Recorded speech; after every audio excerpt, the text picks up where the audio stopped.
Hi friends, welcome back. అందరూ ఎలా ఉన్నారు? అందరూ బాగున్నారు అనుకుంటున్నాను. సో ఈరోజు వీడియోలోని నేను కొత్తగా సిట్రస్ జ్యూసర్ తీసుకున్నాను అనమాట. చాలా ఇయర్స్ నుంచి అనుకుంటున్నాను, బట్ ఫైనల్గా తీసుకున్నాను అనమాట. Wish me luck. ఎలాగ వస్తుందో మీ ఎదురుగా ఫస్ట్ టైం చేస్తున్నాను అనమాట. సో ఇక్కడ మాకు రకరకాల ఆరెంజెస్ ఉంటాయి అనమాట. నేవల్ ఆరెంజెస్ అని చెప్పేసి, big oranges, small oranges, colour కూడా డిఫరెంట్గా ఉంటాయి కట్ చేస్తే అనమాట. ఇవైతే super super sweet oranges and లోపల కూడా కలర్ కూడా సంథింగ్ డిఫరెంట్గా ఉన్నది కదా. సో ఇది ఎలాగ వచ్చిద్దో అని ఫస్ట్ టైం నేను ట్రై చేశాను అనమాట. Oh my god, shocking experience. కంప్లీట్గా స్క్వీజ్ చేసేసింది. ఇంకొక విషయం, చాలామంది అనుకుంటారు ఏంటి ఫైబర్ అంతా వచ్చేసింది ఇంకా అందులో ఏముంటుందిలే అనుకొని.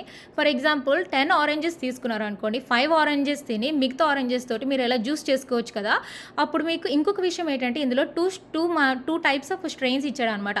అంటే ఒకదాంతో కంప్లీట్గా ఫైబర్ లేకుండా జ్యూస్ వస్తుంది, ఇంకో దాంతో ఏంటంటే కొంచెం ఫైబర్ కూడా వచ్చి జ్యూస్ వస్తుంది. నేను అది తీసుకున్నా. సో ఫైబర్ జ్యూస్ రెండు వస్తుంది. Super sweet. మీకు నచ్చిందో లేదో చెప్పండి. నాకైతే చాలా చాలా